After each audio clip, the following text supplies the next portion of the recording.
Thank you, Chris. Of course, you know how much I love to be back in Berkeley.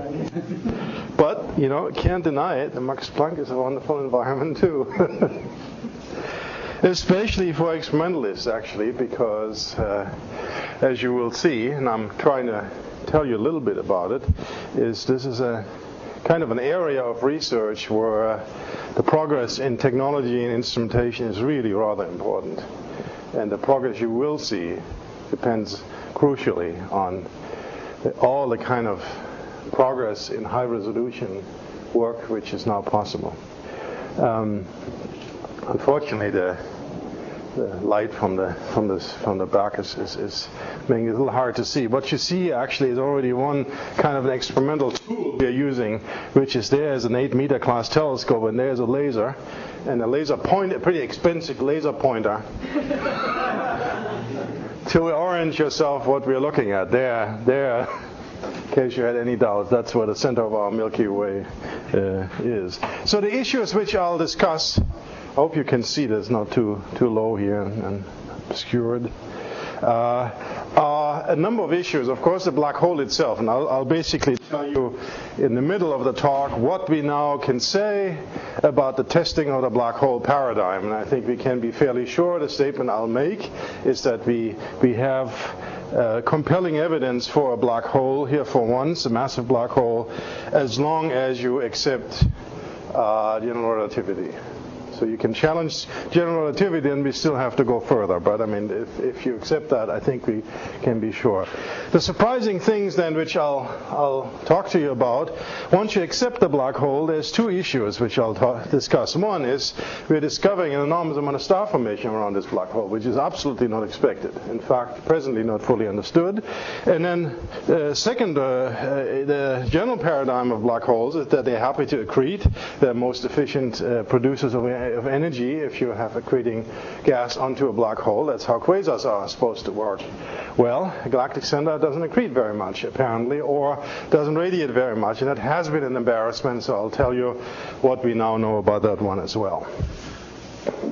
Now, of course, the motivation, briefly, is that we now, in astrophysics, are pretty sure about a lot of evidence from distant active galactic nuclei and their energy production, imaging of these objects, following them up to the various highest redshifts, that these quasars and various other forms of active galactic nuclei associated with a high energy phenomenon like X-rays, gamma rays, variable emission, relativistic radio jets, and so forth, really plausibly can only be explained by accretion of matter, mostly gas, onto a massive black hole of hundreds, millions of solar masses, maybe a few billions of solar masses in the more massive objects.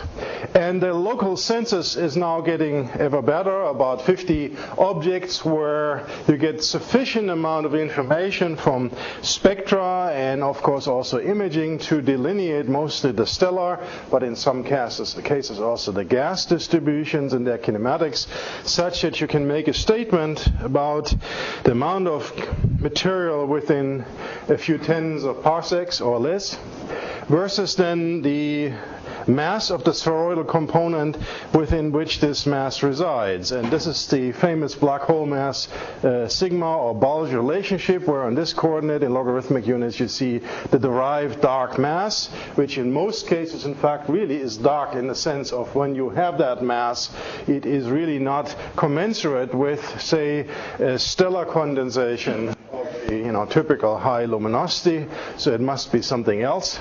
And then here the mass of the bulge. There, by the way, is the Milky Way. So it's in fact a rather meager example of this relationship, but of all the points here, it's the most secure one we now have, and that's the part of the story. So we, in astrophysics anyhow, are fairly sure that black holes exist, or likely exist, and that they, and that is another part of the story, probably have a very important role to play in the evolution of galaxies. Now that's not part of the talk, but it's of course part of a research of a lot of people, some of you of course as well. Now in the Galactic Center, the first evidence that there may be a black hole there, so to speak, in analogy to what then was speculated about in the early 70s in quasars, came from the work of Charles Townes in Berkeley, Nobel laureate for the laser. What he did at the time was pioneering work in mid-infrared, that is 10 micron spectroscopy.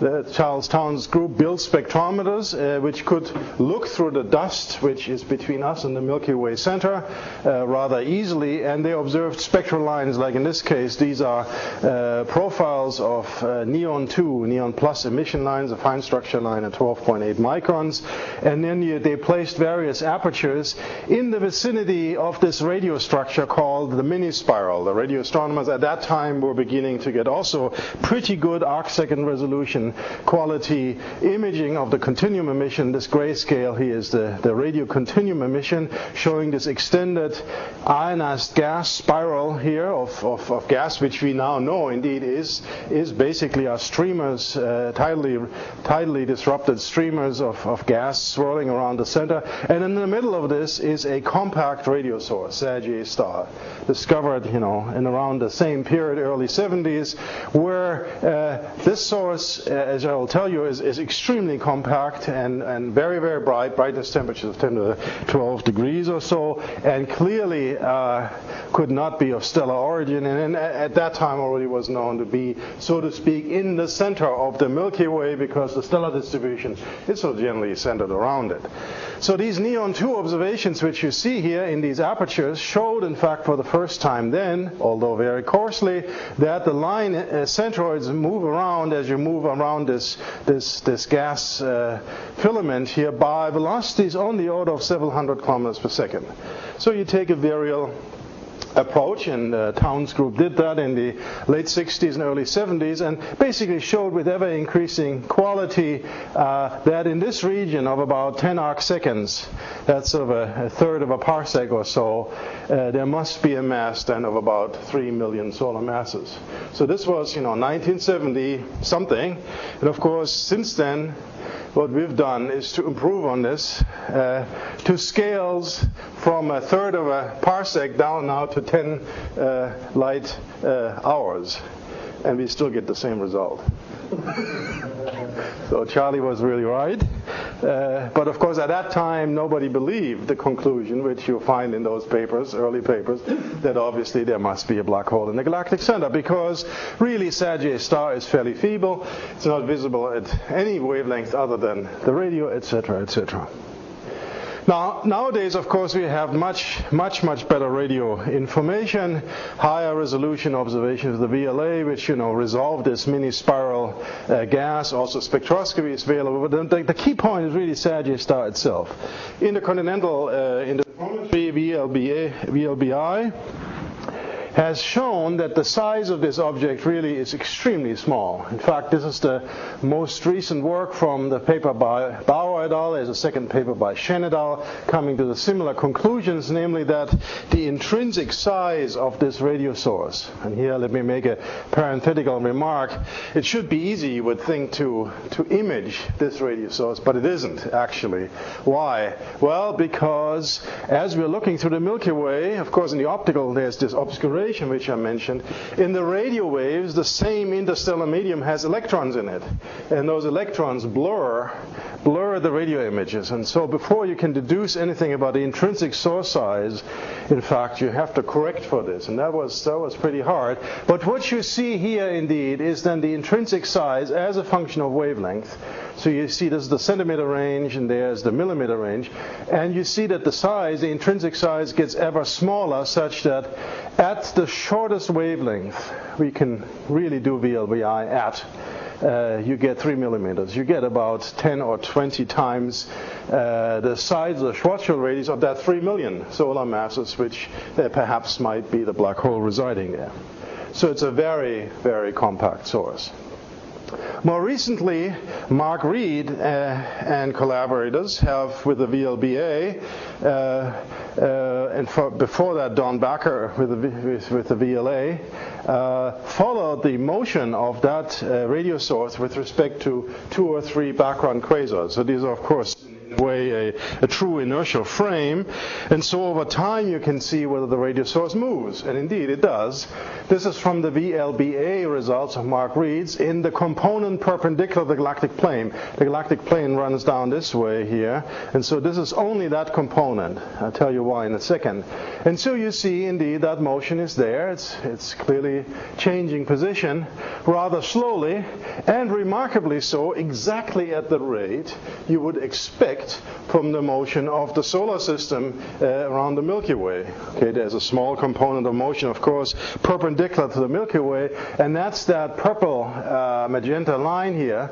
So you see the differential between the best fit, which is that dashed line, and that continuous line is a mere 1 kilometers per second. That is a measure of the intrinsic motion of SgrA star with respect to the local frame, not the inertial frame, but the local frame perpendicular to the Milky Way. And that's remarkable, 1 kilometers per second. Now you could show the same thing for the motion in the Milky Way plane, but there, of course, the sun and the earth and everything moves around at 220 kilometers per second. So the residuals are larger, 20 kilometers per second. But in any case, we're talking about 50 micro-arcseconds per year. And so this object is more or less stationary in the best reference frame one can construct from those radio data. Let me briefly talk about a bit of the higher energies already. Come back to this later on when we talk about accretion. So for a long while, many people looked for sources, initially at very large scales. Gamma ray astronomers, for instance, discovered all kinds of sources and rejected later on that this was SgrA star because they found other nearby sources. So the story for a long time was quite confused until Chandra came along. Chandra really opened up high-resolution imaging and did show the existence of a source located really within, half an arcsecond or so on SgrA star, although at a disappointing level of flux. So the radio flux integrated of all radio wavelengths is about a few solar luminosities peaking in a submillimeter. And the X-rays were, about comparable to this. This is very, very small. So in terms of Eddington rate onto a 3 million solar mass black hole, we're talking about micro or even nano Eddingtons here. So that is not what a black hole is supposed to be doing. Now, most recently, there is a lot of talk about TeV gamma rays, which have been discovered initially by Hess, by also now the other Cherenkov images near the Galactic Center. Now, here is, in fact, the Chandra image, extended emission. There's the position of SgrA star. And here, this is the arrow circle in the position of the TeV source. So it's very close to SgrA star. Although it's not variable, that's for sure. It's not variable, and the TeV community generally believes that the most likely explanation for the TeV source is indeed accelerated cosmic rays from a supernova remnant, which is close to but not associated with the black hole. So while it would be extremely exciting to see TeV emission, perhaps through annihilation of dark matter or something near the black hole, that's the less likely scenario. Although, of course, one can certainly speculate about it. Now, in terms of the infrared, let me give you a little bit of a feeling about the improvement which really has been made and which led indeed then to the possibilities of the various dynamic studies which I'll discuss about. So at the end of the 1980s, the first semiconductor near-infrared detector arrays became available. Still very modest in size, 60 squared pixels. Okay, this is what nowadays nobody would look at that anymore. But it was possible to construct beautiful seeing limited images like this from the work of Sharp and DePoy, where you now see here the various stars on a scale here of about a fraction of a parsec, 2.2 parsecs here, and the position of SgrA star is marked on here. So you immediately see there's not much there, consistent with what I told you. Now these bluish-looking things are the somewhat hotter stellar components, and then the redder things are the cooler stellar components. So there's a very dense cluster here, very dense star cluster with a peak density of about 1 million stars per cubic parsec. So this is close to the densest star clusters we actually know.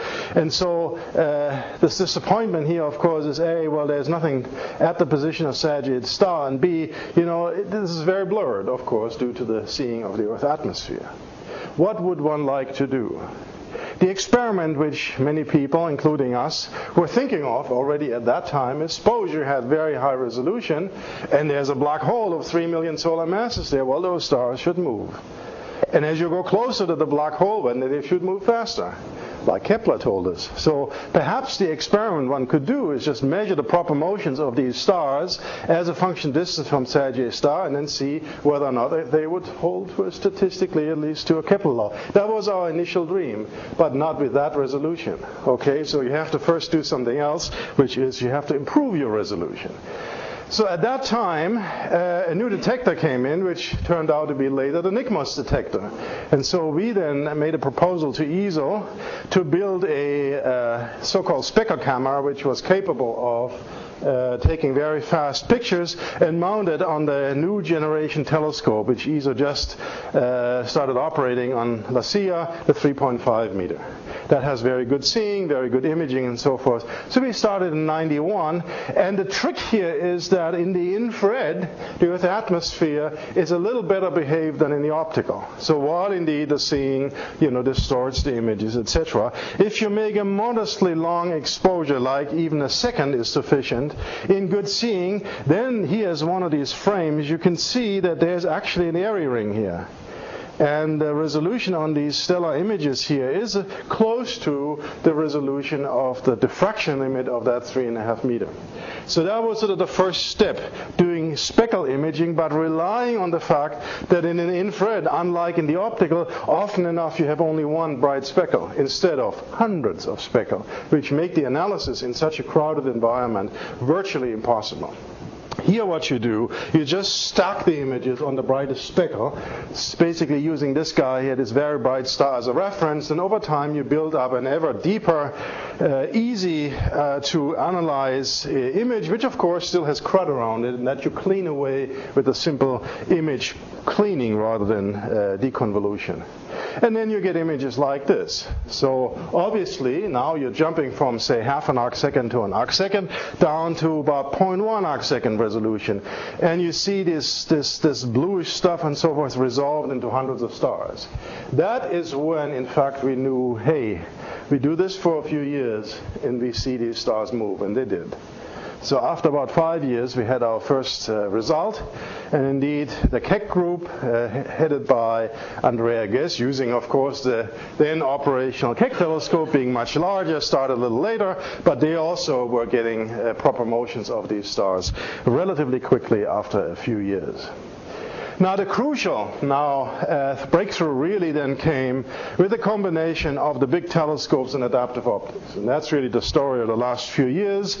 Both the Keck telescope and the ESO VLT have been major players in this, remarkably so, not Subaru and Gemini also not so much, perhaps because really these two players have been sort of dominating the field a little bit. But anyhow, now the key thing is that these big machines have been equipped with very, very high quality imagers, and more recently with so-called integral field spectrometers, which are able to couple to adaptive optic systems. So this imager here on the VLT, in fact, is a combination of a big infrared imager, which you see here in blue, in red colors, with this big machine here, which is the adaptive optic system, which analyzes the wavefront as it comes in and uses a deformable mirror at a frequency of a few hundred hertz to a kilohertz to undo the effects of the Earth atmosphere. Now, in fact, another revolution is taking place as we speak, which is to equip the AO systems with artificial laser guide stars, which allow to use this technique wherever you like. I mean, the probability to find normally a star, a bright enough star, close to a target which you've picked is near zero. It's essentially zero, especially if you're an extragalactic astronomer. But the laser helps, and so, in fact, all the big telescopes, well, at least Gemini, Keck, and VLT are now equipped with operational systems, and I'm sure this kind of a technique will become the norm for high-resolution imaging in the next few years. So That is the next step then, with natural star, but infrared wavefront sensor AO. In 2002, the VLT produced these kinds of images, already bigger because the detectors were bigger, but also the resolution now is not anymore 0.1 arcsecond resolution, but about 40 milliarcsecond resolution, so another factor of 2 better than that, same with the KEK. Now the field of view is still limited because both the detector array and then because in this case you're using this star to do the wavefront analysis. With the laser, Keck did first a big panorama in 2005, and now you can see you can point wherever you like and get these wonderfully sharp images. So that's really the progress in resolution, and the resolution then is coupled to progress in astrometric quality. And astrometry, of course, is what we want to do here. We want to measure the positions of stars relative to each other and follow over time. The motions you expect are a few milliarcseconds per year or less. So at the initial, what we could do just after we were switching on the speckle, we were beginning to get sort of the kinds of astrometric quality which was barely enough, but that improved rather quickly. So in the mid-90s we had about 20 milliarcseconds, and that was then enough over 5 years to see the first motions. Then both Keck and the VLT improved with the big telescopes and the AO very rapidly to the level of 2 milliarcseconds.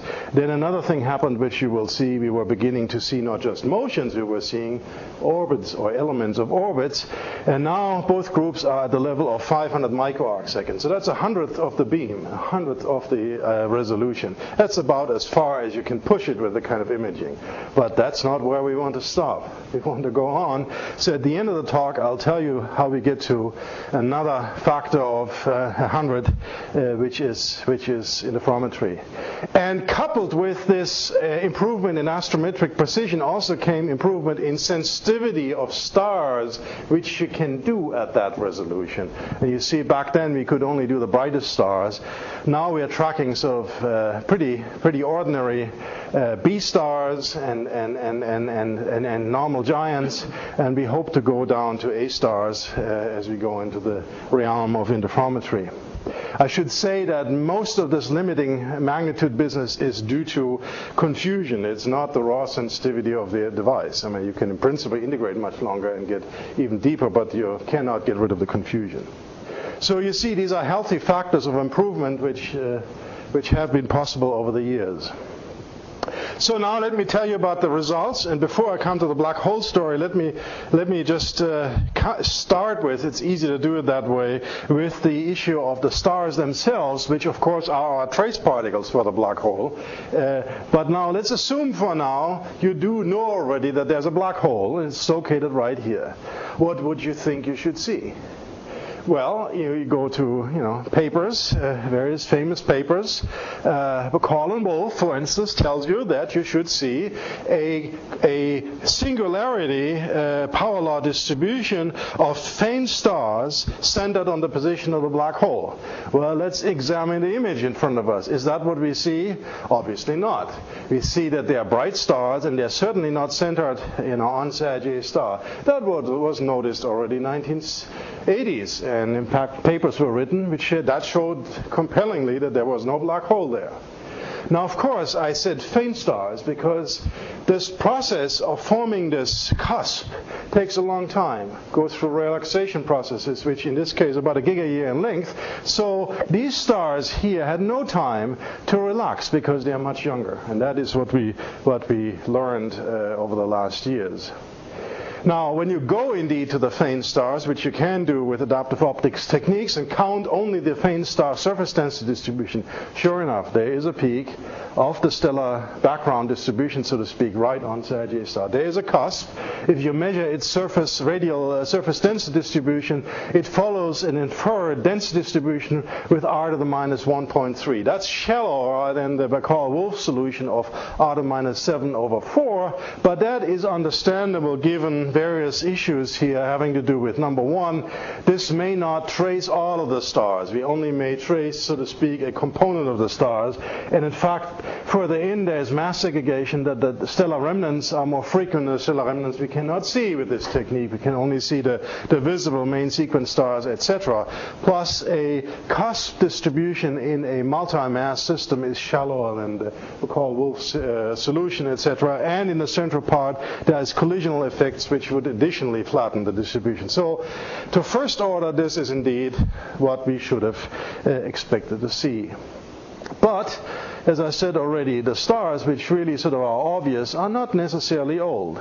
There are old stars, and the majority of the stars are old, and you can distinguish these from other stars in spectra, like this, for instance. Here, you see these absorption features in the near-infrared, and these are very, very, very old giant and AGB stars with temperatures around 3,500 degrees. So these are the oldish but luminous component in the Galactic Center. But starting in 1990, evidence became ever more obvious that there were, especially amongst the bright stars, young stars, massive stars, luminous stars, O and B stars. It started with objects like this here, which in this object right here, which shows very strong emission lines due to hydrogen and helium. If you look more closely, you see even P Cygni profiles, which indicate winds.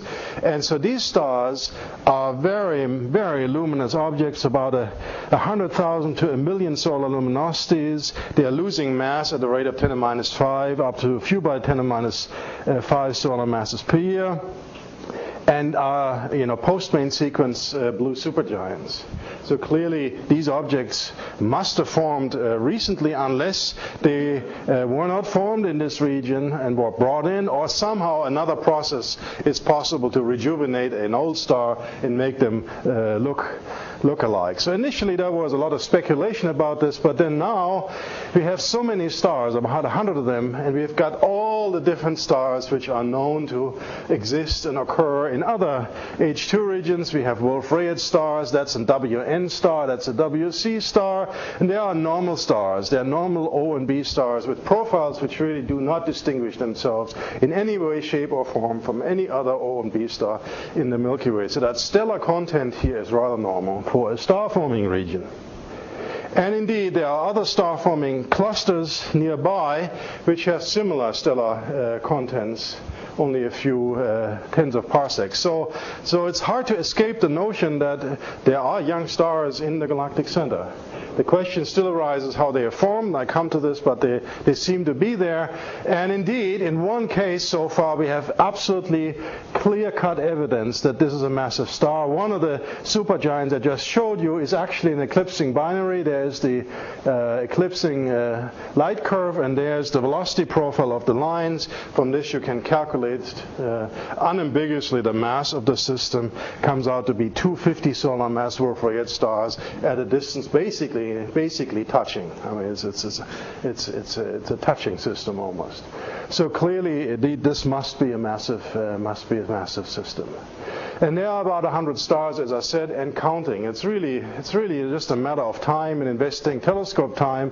And if you look at the blue circles, for which every one of them is a star, you notice there is obviously a concentration really right around where the arrows are, where SgrA star is.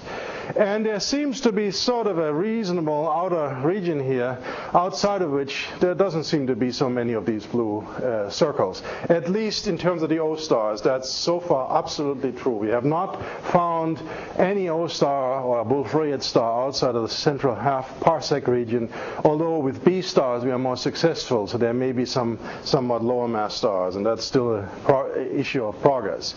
Now, we have for these stars spectra, we have for them, of course, the photometric parameters, stellar models, so we know what mass stars they are, etc., etc., and we have their kinematics. We have two proper motions for each one of these stars, and we have We also have the radial velocity from the line, so we know how they move. In a number of the innermost cases, we actually have also now acceleration, so we can deduce individual orbits. But for the majority of the stars, we have basically 5 of the 6 phase space parameters. So in a statistical sense, we can ask the question: is whether this system we are looking at here is randomly distributed or not? And the surprising answer is that there are definitely 1 and probably 2 disks of young stars in this innermost half-parsec region. These disks, one is sort of inclined like this, and the other one is more or less face on, and they're orbiting, they're rotating around the center. They're probably somewhat thick. There's one disk has probably fairly low eccentricity orbits. The other one has higher eccentricity orbits. All of this is being worked on by the 2 teams working this in some detail, and Jonathan can be the witness here. He's been at this conference we just had comparing notes, and there's large agreement and there's some disagreement. And the disagreement, for instance, is whether truly there is a second disk or whether the second group of stars is perhaps scattered out of the first disk, etc. But definitely there is one very well-defined stellar disk. So now, how did this disk form? How did these young stars get in there? Because clearly, non-coherent two-body relaxation cannot bring a star from any distance outside into the center within the lifetime of that star if the star has a mass greater than 2 solar masses. And we're talking about stars of tens of solar masses, so clearly they cannot have by themselves migrated into the central region. That's absolutely out. So what are the options? Option number 1, first proposed by Bob Sanders, is basically gas falls in, being dissipated, forms a dispersion ring. Over time circularizes, and then over time becomes dense enough to overcome the next big problem, which is, of course, the tidal forces of the black hole. The tidal forces of the black hole are enormous, such that a star at a distance of, say, a cloud at the distance of a tenth of a parsec must have a density in hydrogens per cubic centimeter of 10 to the 9 particles or greater, and correspondingly more when you go further inside. And that kind of density gas is not seen in the galactic center by any means. So the normal clouds which we get to see in this vicinity of the galactic center cannot form stars by the gravitational collapse of what you guys are studying. Absolutely not. You have to do something to it. So Bob Sanders' speculation, and that of others then following Jeremy Goodman and others, is basically that over time you form a gaseous accretion disk, a cool gaseous accretion disk. Suppose that the black hole is off, which then over time, through MRI and other processes, becomes denser, contracts, and then becomes globally unstable through Q, and then forms stars in a hurry. So that's option number 1. Option number 2 is to bring in the stars in a train, using the fact that by dynamical friction, a big star cluster, which you might have more easily formed outside of the galactic center, can over time spiral into the center. If the star cluster is massive enough, like say 1 million solar masses or so, it actually can make it from say 2 or 3 parsecs into the central tenth of a parsec over a few million years over the lifetime of these O stars. The problem is, in order not to be tidally disrupted too far out, you have to not only make it massive, you have to also make it dense enough. And that brings other problems with it. One being that massive and very, very dense star clusters like this actually are not seen anywhere in the Milky Way, including the galactic center. So they are either very, very rare or this is improbable. A third possibility is various games with scattering. If, of course, that's well known, you have a star on a lost cone orbit, so it comes into the central region, then it may be circularized in the innermost region, especially if the big black hole is surrounded by a cluster of stellar black holes, which over time you would expect to be able to relax to the region around the big black hole. So for instance, suppose you have a B star, 10 solar mass B star. B star is on a near lost cone orbit and then makes a three-body collision here in this innermost region, which is resonant, in fact, because the stellar black holes also have about 10 solar masses. And so the cross-section is enhanced by resonance. Out goes the stellar black hole pendulum experiment, and in stays the B star. Or if you bring a binary in, you can use the Hill mechanism and so forth. So there are various mechanisms with three-body collisions which people have thought about. More recently, the most popular thing right now is so-called massive perturbers. One of the issues here is, of course, how to bring the stars onto the lost cone orbit. That's a very slow process. And so once stars are sort of disappeared from the lost cone, it takes a relaxation time until they're refilled. But if you out here have a lot of massive objects like molecular clouds, they can scatter B stars into orbits into the center.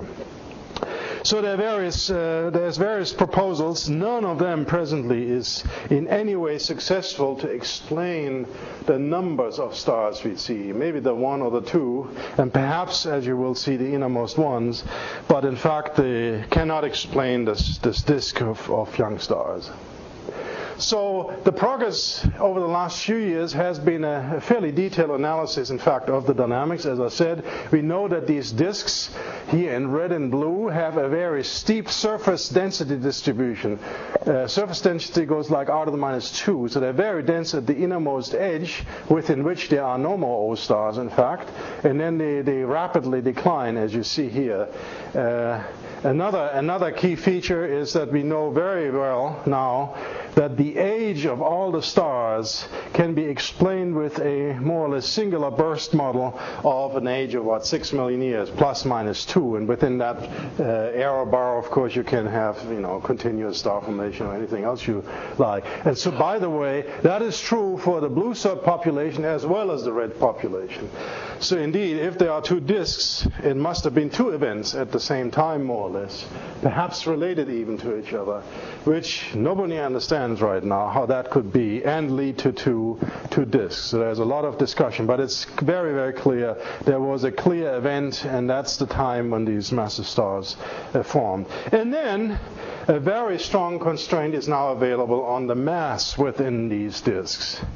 And that comes from three different pieces of evidence. One is just counting the stars to the as faint a level as we can do, and then extrapolating, with an IMF you derive from the data. Another one is basically to look at the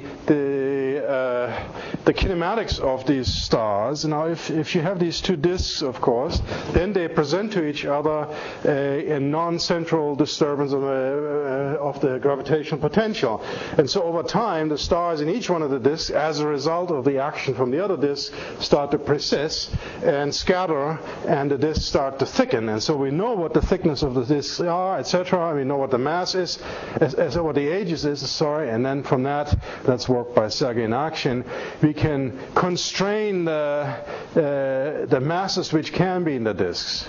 And then finally, this is also work from Nyakshin, there is a constraint on the content of the low mass stars, the T-Tauri stars, from their X-ray emission, because the X-ray emission is measured, and so that presents an upper limit to the contribution from all the T-Tauri stars. Now, in reality, of course, the X-ray emission is more strongly bounded by, the stellar winds crashing into each other, etc., etc. But even if you took the total amount of luminosities from X-rays, you cannot allow, in fact, even if you take that mass, a normal IMF down to the 1 solar mass range. Anyhow, from these three constraints, the mass of the disk is nowhere 10 to the 5 or 10 to the 6.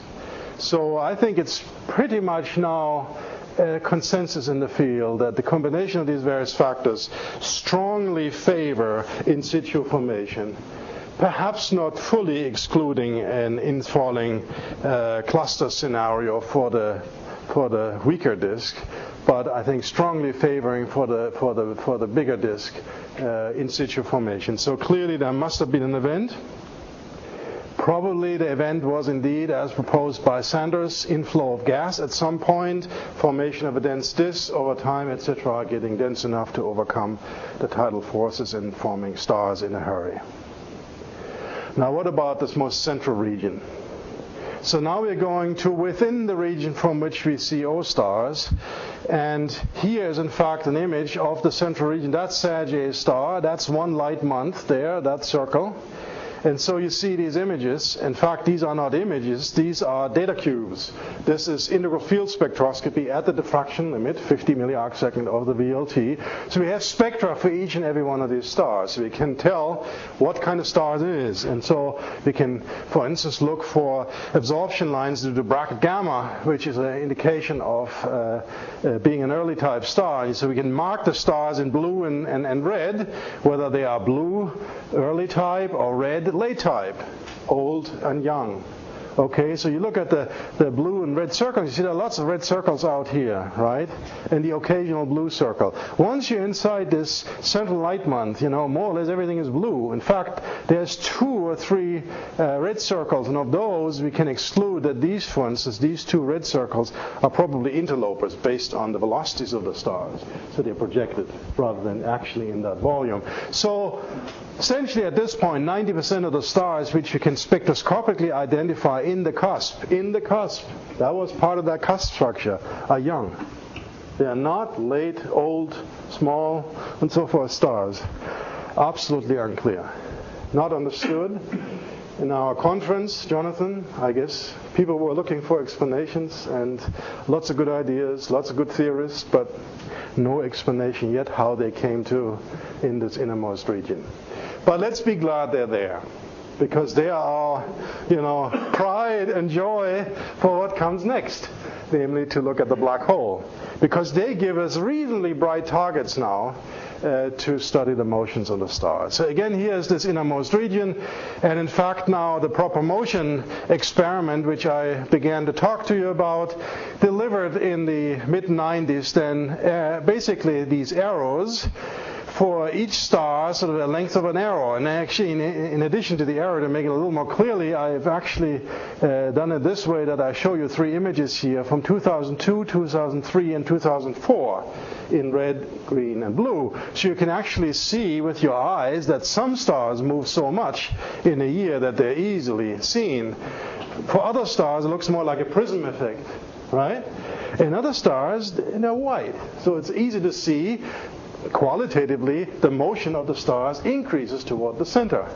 You can do that with the arrows too, and you can do it statistically, and out comes the Kepler law. Okay, so statistically, that's the evidence we had in the mid-90s, that within a light month or so, in fact, there must be a mass, and you can calculate from the velocity curve what that mass is, and turns out to be Charlie Townsend's 3 million solar masses. Okay, and that excluded most configurations at that time already, but some still could be things other than a black hole. So the story since that time now has been orbits. And I should say by the mid-90s we were making little movies at that time, dream movies, sort of vision movies, where you would, show how these stars perhaps could move. I could show you one. It goes over about 100 years. That's what was likely going to be the case. 100 years for an orbital timescale, which tells you, well, if you're very long-lived, like Charlie Towns, maybe you could have a shot at it. But for normal people like us, not so likely. But that, nature sometimes is good to you, and nature was good to us. And so, while that was 96 when we had the first motions, 98 when Keck Group had the first motions. By 2000, the Keck Group had the first accelerations, and that was a little too quick. By 2002, we had this wonderful event. Both groups found that this star S2 had moved from up here, and by the way, on here you see the VLT data in red, and the Keck data in yellow. I apologize, I do not have Andrea's measurements since 2003. That's not that she hasn't been measuring it anymore. I just don't have them, okay? I know what they look like, but so both groups saw that star move, nicely down towards SgrA star. That's where SgrA star is. And then in 2002, all of a sudden, we saw it on the other side. And then we could see the motion of that star on a monthly scale. It was moving here at a rate of about 5,000 to 8,000 kilometers per second. And then since then, it's been quiet and more quiet. And this year in June we celebrated 15 years, 15.2 years, which is once around. Okay, so that thing is on a beautiful Kepler orbit, which is that light blue line centered on the astrometric position of SgrA star, which we now know to about a milliarcsecond accuracy. Now, not only do we have, of course, the motions on the sky, we also have the motions in radial velocity. There's that first motion from the Keck group, and then we've been doing this Keck also, and so we see this. So we have the three-dimensional structure of this orbit really very well measured, very highly precisely measured. It is a point mass. It's within that 15 light hours, which was the pericenter distance, that the same 3 million or 4 million solar masses, etc., etc. So it's clearly a point mass which resides there. So that's sort of the status of the black hole hypothesis from an experimental point of view. We can measure with ever better statistical precision the mass, although, and that's something which you also discussed extensively in Ringberg, there are large systematic errors which have to do with reference frames and so forth. I don't want to bore you with this. So the second error bar is a systematic error bar which is dominating now the statistical one. And in fact, that affects the present accuracy of the galactic center distance. I should say you can determine the galactic center distance in a primary fashion from this very precisely, right? Because you have the motions on the sky, you have the motions radially, and so you have the full three-dimensional structure, and there's one fitting parameter, and that's the distance to the galactic center. So you can do that, and you get about 8 kiloparsecs, and we published this, and the Keck group has been working on that. But as we were getting better data, our statistical accuracy would increase enormously until we started saying, ooh, it has a systematic component to it. And that's unfortunately the situation right now, that both groups are exploring how large are these systematic components. And so I would say, while we thought we had already an accuracy of about 150 parsecs, that's a statistical accuracy, okay? The systematic accuracy is not as good. Now, when you take that mass, and then also the fact that you know that the radio source in the middle of this, and the radio source is not moving, so it's clearly the massive component. The radio size is about 10 light minutes. You can then deduce a lower limit for the density of that mass, and that comes out to be 10 to the 20 solar masses per cubic parsec. A black hole of that mass is about 10 to the 24. So we actually be getting there. I mean, I should say this is, of course, the equivalent density. I mean, please, I apologize to the theorists here. I mean, this is the equivalent density within the event horizon, okay, not the singularity or whatever else there may be. Now, we are looking for deviations from the point mass in two ways. Deviations from the Kepler one. One, of course, there must be an extended mass component, and that would manifest itself in a retrograde precession, a Newtonian precession of the orbits. We don't have a detection right now, so we can set a limit to a few percent of the point mass. I would say presently that's not yet interesting. It takes a little longer. We need a few more years. Then we come down to the level of about half of that or less. That's where all the predictions would definitely predict a black hole, stellar black hole cluster of that mass, and we should be able to begin to see that in a few years. Perhaps more excitingly or not, I don't know, the special and general relativity effects. In principle, we can see them already if we have a good parry. So if we had that S2 parry, but now with all the guns we have available to us now, which we didn't at that time, we would see beta squared effect definitely. But we will have to wait until we see the next big parry, and then we can see these effects. But the really big step is the interferometry. So here's a collection of our stars, and I show you now sort of, what we know about their orbits. We are tracking about 40 stars now in their orbits. We have about 40 orbits, more or less good orbits. S2 is just one of them. That's the innermost one. And you can see the characteristic of these stars. All of these are young stars. Is that they're really rather more random. So unlike the disks, which are just outside of this region, this is a completely, as best as we can tell, random distribution of orbits, likely due to scattering. Some in fact, are close enough that lens tearing over the lifetime of the star can in fact precess the orbit, but most of them cannot. I mean, they are too far away. Okay, so then where do we stand? And sort of an executive top level statement here. So what this is the size of the object you can think of in units of the event horizon of a 4 million solar mass black hole. That's the density in the way I've just defined it. And here are various objects. So there's the densest cluster we can think of, including the Galactic Center star cluster. There on the other side is our black hole. And then there are various other scenarios. Of course, perhaps initially the most likely ones seem to be collections of neutron stars and stellar black holes, which you can just collect somehow into this central region and suppose it's in there. But then you have to ask the question how long they live. And so if you say they have to be plausibly longer lived than 100,000 years, that puts a upper limit here to that density up here. So it has to be living down there.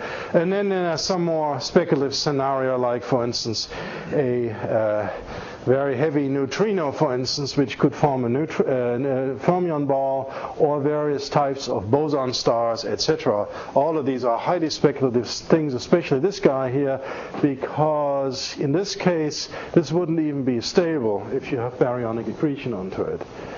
But in any case, the data already exclude most of what you see here. What's left is this upper corner. So obviously we have to battle that boson star and or not. or be happy. So that's what I said. If you believe general relativity, and some of it was used here, then in fact we are pretty. This is solid evidence. Now then you talk to various people, and they come up with all kinds of good ideas. So those, of course, they're very hard to distinguish. A gravar star is essentially, from a size point of view, the metric looks just like a black hole outside of the event horizon, and dark energy stars also, two within 1.1 Schwarzschild radii look pretty much alike, etc. So this one I don't know. As a simple experimentalist, I don't know. This one, I think we can get closer to it, as you will see. So, last part of the talk is on the accretion. Being now a black hole, we believe that we want to see a good amount of radiation, and indeed, as I said, some radio emission, a little bit of X-ray emission with Chandra, but nothing in the infrared. And there, in fact, you see the discoveries which happened in 2003, both from the VLT and the Keck, of the first infrared flares. So it turns out every few hours in the Galactic Center, typically every 4 to 6 hours, the Galactic Center makes a little gulp and a burp and starts spitting out various radiations. Here's a burp, the best burp we've seen now. In April, this April, down there is the infrared emission at 3.8 microns of the VLT, and at the same time we had everyone observing it. We had the HST, we had Integral, we had XMM, various radio observatories, etc. There's the XMM emission. This is the first time we have a beautiful X-ray light curve, in fact, showing that an infrared flare and an X-ray flare, in fact, occur pretty much at the same time. That's a very strong constraint, although in detail they're a little different, which is also highly interesting, because various models having to do with, for instance, inverse Compton would have predicted that they are identical, which is not what we see. So there are some very interesting things. There is here, as you see, some obvious wiggles, and there's an ongoing debate between the two groups doing this. So this is one of the areas where we do not agree whether or not these wiggles here occur at a specific frequency. So here's the periodogram, the Fourier transform of this curve here, and you see there is a peak, clearly. That's significant, quite significant. There's a logarithmic scale here at about 20 minutes, and we keep seeing these 20-minute type or 17-minute type effects. Our colleagues at the Keck feel that they don't see it. So we need to still get better data to understand whether what we are seeing are basically red noise phenomena of a noisy fluctuation spectrum, or whether this is indeed a fundamental frequency. If it is, for instance, a Kepler frequency, then you have a measurement of the spin. As long as you assume that what you're seeing here has a radius near the last stable orbit. So there's several assumptions come together. If you assume this is emission near the last stable orbit, and this is a Kepler frequency, then you know that the spin of the black hole is around half half of the maximum curve. So that would be interesting if indeed true. At this point, I would say one has to take that still with caution. The infrared emission is highly polarized, about 50 up to 50%, and the polarization swings on timescales of the same kind of dynamical timescales of tens of minutes. That's highly interesting because that tells us the magnetic field structure is clearly coming around. And so we are trying to, in fact, the observational campaigns, it's very difficult work, I should say, is trying to catch these polarization flares now, flares in polarization, and follow these angles and see whether we see a sort of a constant angles which give us preferential directions, etc. But there's a lot of obvious potential here to study the region right around the black hole environment. I'll skip that graph, which has more to do with what the X-ray and infrared emission is due to. Let me just summarize and say I think there's a general consensus that what happens here is that the electrons in the innermost accretion zone are at about gamma of say 10 to 30, so about 10 MeV. That's the virial temperature. From time to time there is a transient event, a heating event, a reconnection event in the plasma, the magnetic plasma, which heats a few percent of the electrons to about gamma of 1,000. At that point, these electrons make near-infrared synchrotron emission. That's what we see as a flare. Now then the interaction probably of these fast electrons which have been created here with the bulk photons in the submillimeter emission which come from the virialized electrons, then upscatter the photons from the submillimeter bump to the X-rays. So that's sort of a short version, a zeroth order version where everyone agrees. Now, as I said, if that were true in detail, well, then you should see a detailed correspondence in the light curves, which we are beginning to see breaks down. So we need to think more clearly. This is probably more like a solar coronal event where you have flux tubes expanding and various high energy particles running away from the reconnection event, etc. So this is probably very dirty physics in a way, and hopefully not too dirty for the last comments I want to make. So then let me say something about the accretion. Why is SgrA star so damn faint? First statement is most of the accretion happens from the gas which is ejected by the stars in the vicinity of the black hole. So it's the stellar winds accreting onto the galactic center. It was thought that when you go to large scales, that it's actually the gas from molecular clouds, which we've been discussing this morning. In fact, if you do a naive interpretation like this, take sort of the mass in the molecular clouds at a scale of 50 parsecs, sort of derive the non-circular motions, then you came up with that kind of an accretion rate. That's a very large accretion rate. You do the same measurement at 1 parsec, you already see, something is not conserved here, or you made a mistake in your assumptions. Well, if you do this at the actual Bondi radius of the black hole, you're down to now 10 to the minus 5 or 10 to the minus 6. So that already tells you that gas really had nothing to do, on average, with the accretion flow into the innermost region. That gas, either stays out there or basically orbits through the region, never makes it into the... And even that gas does not make it into the hole. We have now a beautiful measurement of the Faraday rotation from submillimeter observations by Dan Maroney, Jim Moran at the SMA, which constrains the number of electrons right around the innermost radio source in terms of a mass loss rate, accretion rate, that's 10 to the minus 8 solar masses per year. But that 10 to the minus 8 solar masses per year is indeed consistent with the emission. So something gets lost between Bondi radius, 2 orders of magnitude gets lost. And that probably has a lot to do with the accretion physics, which is very, very complicated. Now then there, of course, is time variability, and it has to be recognized that because it's the stellar accretion from the stellar winds, this is strongly dependent on the angular momentum distribution of the stars. So in terms of very, very sophisticated modeling of the accretion flows, what is understood now is that low Eddington flow is a combination of a low accretion rate already at the Bondi radius, low efficiency angular momentum transport in the magnetized plasma, probably a low efficiency energy transfer from the protons to the electrons, although that lately, Quartet has been working on this, is more and more doubted. But then finally, that everyone agrees on, most of the gas which actually makes it to a few Schwarzschild radii is ejected back out, and only sort of 1 out of 100 protons which enter the Bondi radius make it into the black hole. The story for cosmological simulations is, of the number of gas particles appearing at 100 parsecs, please, a minute fraction goes into the event horizon. So assumptions where you basically say, well, everything which makes it into the Bondi radius of a big black hole ends up in the event horizon, to me, look awfully naive. Finally then, are we done? Chris asked me this already. We're done, right? We should go home. Done. Enough. Well, actually, some of us are excited now to go a next step for the Galactic Center and many other regions in using interferometry. So the VLT here has 4 telescopes and can be interferometrically combined with baselines up to 200 meters. So that's 4 3 milliarcsecond resolution, another factor of 10.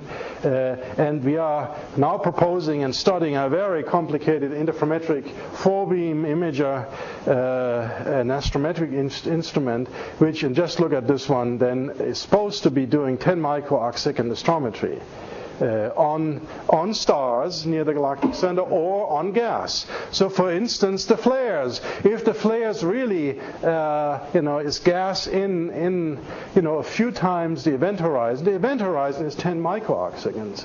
And so, if it's at 40 microarcseconds out there and is orbiting, well, we should be able to somehow see that in the motion of the spot. And so in fact, there are simulations by a number of people. This is from Avi Loeb and Broderick. Here, what the polarized flux distribution at different times will look like, and perhaps one can see that motion. One cannot image this. That's not possible, but can see that motion of the gas in the innermost region. And in principle, of course, the metric, is ingrained in that image motion and, in fact, accessible then to the observations if the physics is not too dirty. And of course, is the glass half full or half empty? 20 years ago, when we started the Galactic Center experiment, nobody would have thought that we have beautifully orbiting stars which go to 15 light hours. Anyhow, that's the story. Thank you.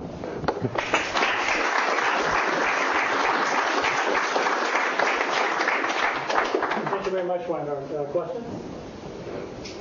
If you think of testing general relativity, for example, we have very good tests, for example, depending on various effects on solar system mass scales. But at galactic mass scales and cosmological mass scales, we have only qualitative tests.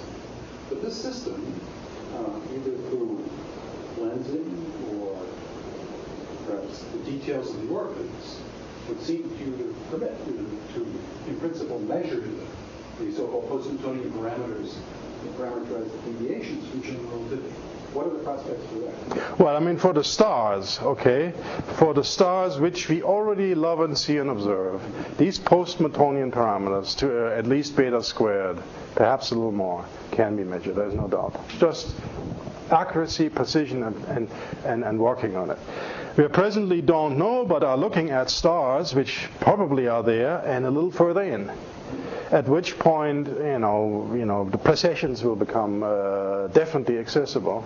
It's just a question of seeing these stars. That's presently not possible because they're probably too faint, and we've been blinded by various effects. The interferometry will tell. And then, of course, that is on scales of, probably, say, 50 to 100 Schwarzschild radii. So that's still moderately low curvature. And then, of course, the flares may very well then test the ultimate limit, but then in a not predictable fashion, which we can't know. So these are the 3 stages.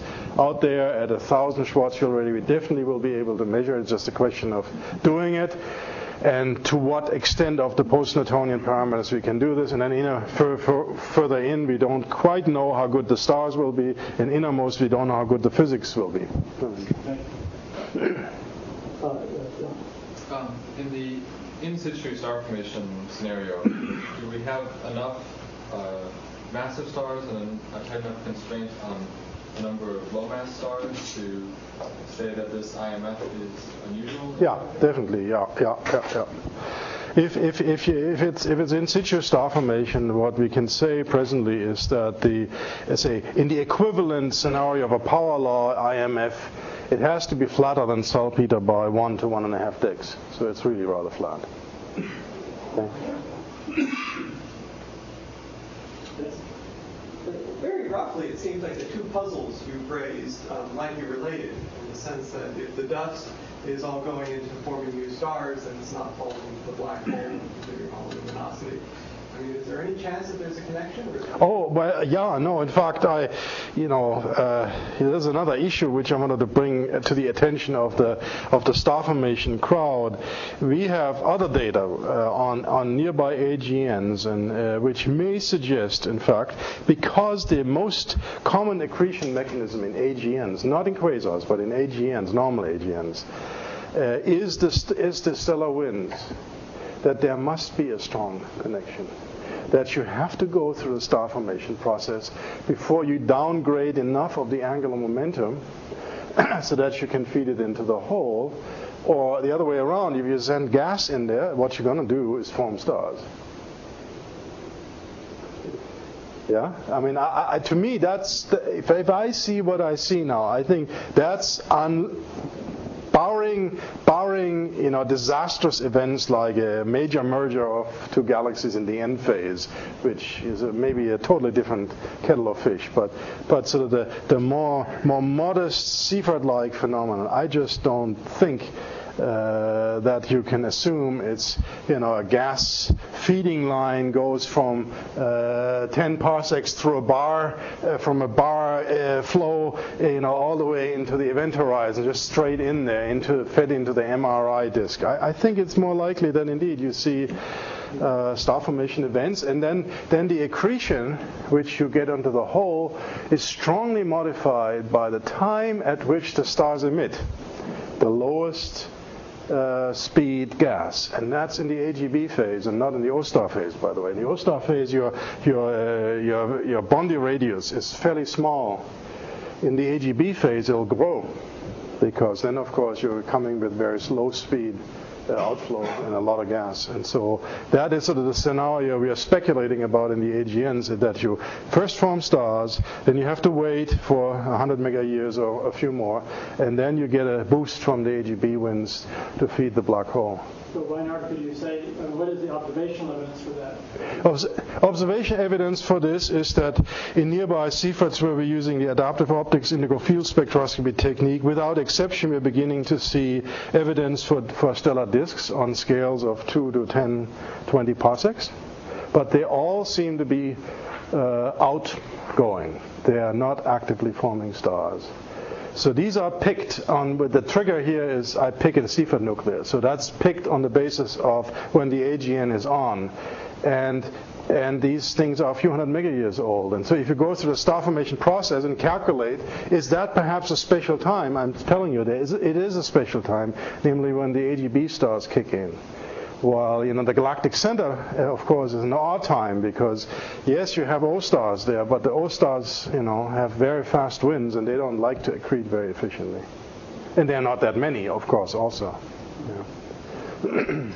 What do we know about magnetic fields of this object? Of the SgrA star? Well, I mean, I told you that definitely we know that the radio emission and the infrared emission is polarized, and the models would tell you that the inner accretion zone is probably near equilibrium, so that 30 Gauss type fields is sort of what everyone assumes. They have not been measured, of course. Polarization is consistent with that. Further out, what is known is, this is in the outside of the Bondi radius, of course. The magnetic fields are present, but not very strong. They are, in terms of energy, about 100th of virial. But you meant the innermost accretion zone, presumably. Yeah. The Galactic Center is known as some sort of outflow or wind. And what do we know about either the size of the region it's launched from or the amount of mass flux? in that way. Do we?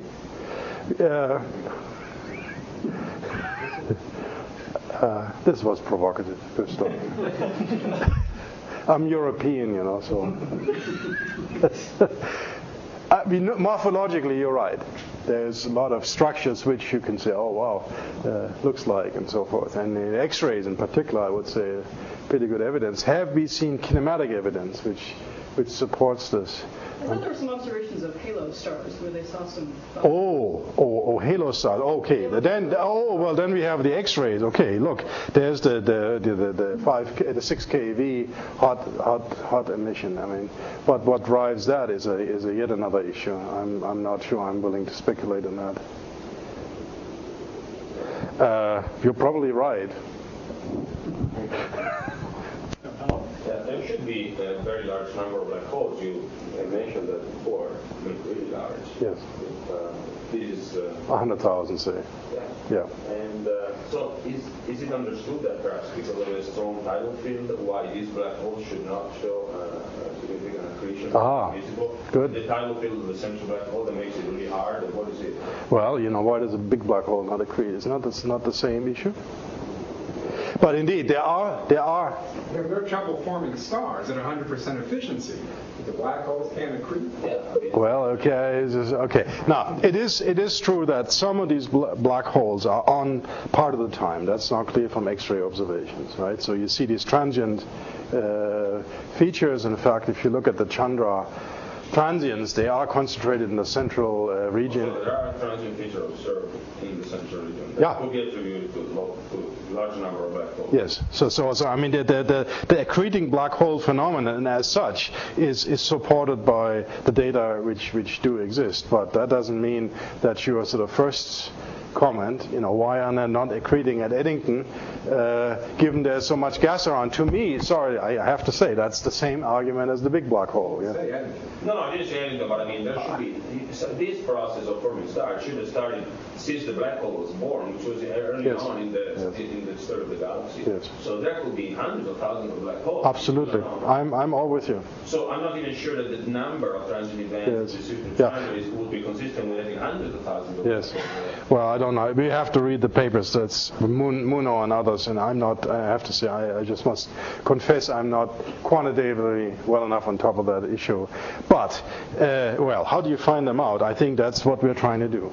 If you go further out into the cluster, of course, very hard to do this, because even if it's, you say 100,000 black holes, well, there's a million stars. I mean, there's a million solar mass of stars, and 100,000 solar masses of black holes. Very hard to distinguish. So where we have to do this is in the mass segregated part of the cusp, where there are no more stars or very few, and then the black holes. That's the experiment we are trying to do, which is to see dynamically whether we can see and indeed, as I said, the most likely scenario is at the level of a few by 10 to the 4 solar masses within the range we're probing there. That's where we should see detection by all means. Absolutely, I'm with you. Yeah.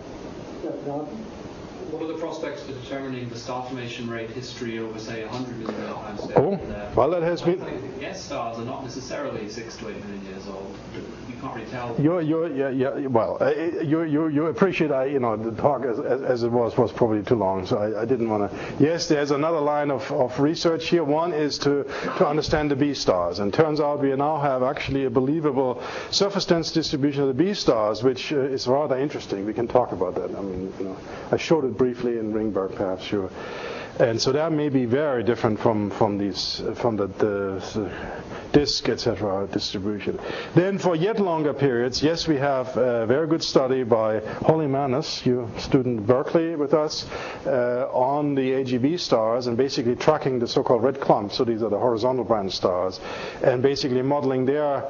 And the surprising thing is that we are missing the faint horizontal branch stars. So that could be either meaning that early on the Galactic Center nuclear cluster didn't exist, formed late, very heretic, but not impossible. We are a late type spiral, or perhaps more likely, and that's what Holly is favoring, is a top heavy IMF. So you would have then, you come to the conclusion that also in earlier epochs you formed stars in various bursts and so forth, events. But the top-heavy IMF is sort of a general feature of the star formation process in the galactic center, as would seem possible from SgrA in action's simulations, right? Because you have this confinement to a disk where you're forced to go around in circles around the black hole, and you're more easily gobbling up gas over a long period of time. Do you anticipate getting information about the angular momentum of the black hole? Well, again, if you believe, but you shouldn't believe, if you're willing to consider the evidence of this quasi-periodic work, well, if that's a Kepler frequency, we do have evidence already for a spin. The next level is the magnetic field work we're doing. If it would turn out that we are seeing a stable direction of the field there, I mean the average direction of the field, that could tell us something about the direction of the spin of the black hole. The magnitude, well, we have to see. Lens tearing precession of the innermost stars, which we hope to do with interferometry, in principle, in the lucky cases, might be possible. Okay, they have to just be, far enough in. That's really the issue. And then we come to the flares again, and the astrometry of the flares. If that's a good tracer, well, then of course we can definitely measure the chronometric, I would hope. Do you see any extinction differential along an orbit? No. I imagine it's very hard to detect. It might be, but I think what we can say is from star counts and basically color distribution measurements is that the central few arc seconds are about as free of variations in dust as you can imagine. By the way, giving a lot of trouble to earlier accretion models. I mean, I showed you this quadrus simulation of this sort of formation of a local accretion disk from the winds, and if that were dusty, as it would be, the WC stars are dusty stars, you might expect to see something like this, as well as recombination line emission just from the ionized gas, and that's not seen. We are not seeing an orbiting accretion disk at 10,000 degrees in the Bondi region. We do not. Okay, why don't we thank Reinhard again? Thank you.